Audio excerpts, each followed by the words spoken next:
I'm Carol Gentithis here in Johnston and Gentithis Studios, and we're getting ready for our fall celebration. There's 38 potters that are opening up the doors for people to come see what we've done for the past year. So these pots are made out of local Seagrove clay. They're hand turned on the wheel, and then fired in the wood kiln here for about 5 days. Then they cool for a week, and we have an unloading. So it's a good time of year to come and see what we're all doing. You know, we have a nice countryside out here. It's kind of a rolling landscape.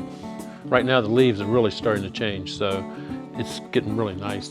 Another week or two, we should be at our peak. I like the idea of people just coming into our studio and watching us work and talking to us. This special weekend will be an exciting time to be able to visit with you, and I hope to see you soon. Pick up a map at any of the studios or at the Cannery.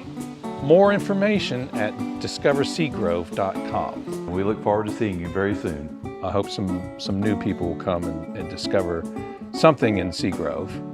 There's something in Seagrove for everybody.